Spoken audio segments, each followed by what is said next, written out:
The following is a snippet of a released video discussing Season 13 Ranked, link down below. So why did I just do all that kind of tangent explanation of skill? Because the why is super important. The skill in this game is decision making.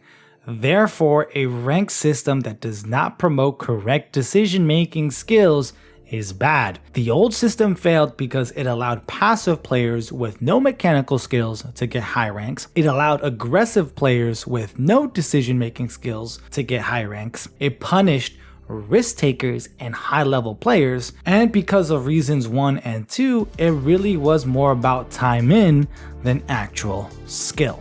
Listen, yes, this game really is about decision making, but it is also a shooter. If you can't win gunfights, you are not as good as you could be. You make the greatest decisions of all time, but if you die to the first team you encounter, what's the point? And before Season 13, yes, it was maybe time consuming, but you could get to the top ranks and not be good at fighting. That's not acceptable. On the other hand, if you really never thought more of what you were doing and W keyed everything, you are also missing the point of the game. The objective is to survive, and yes, while killing everyone is a way to accomplish that, if you are dying before 10th, then really you are not playing the objective, and before Season 13, that was rewarding, which was not acceptable. For the life of me, I never understood since the inception of KP in Ranked why it was ever limited. You hinged risk takers and players who can make good decisions, aka pick smart fights, and had the ability to frag out, unable to play the way they wanted. You forced them not to fight even though they were good at it. And in consequence, and also in combination with the individual nature of the previous KP system and the need to have KP in order to get RP, you made it acceptable to grief and make bad decisions solely to secure KP, which is not acceptable. Ranked prior to Season 13 was just about playing.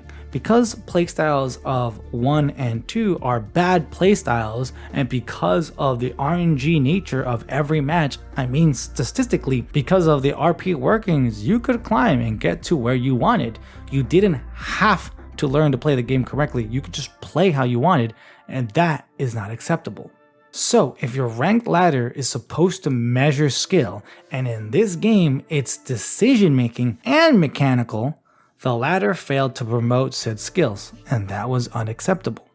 The game is RNG rooted, and it's about what you can do with that RNG to survive. And if you think about it just a little bit harder, you can conclude that the entire game is, what risk am I willing to take in order to survive and win? Do I risk contesting off drop where I'm in the least control and work with that? And also, do I risk engaging in this third party where I also could possibly be third partied? Your goal as a player trying to improve in this game is mitigating that RNG, assessing the risk of every decision, and making it to the end. This new system promotes exactly that. You have to think about it. You have to think about your decisions. It forces you to think. And clearly you players never understood that, or you wouldn't be complaining. Ranked is objectively bad right now. And if you agree or want to know more about what I think about Ranked, I encourage you to hit that subscribe button, as I have some thoughts to make it better. I'll see you soon. Adios.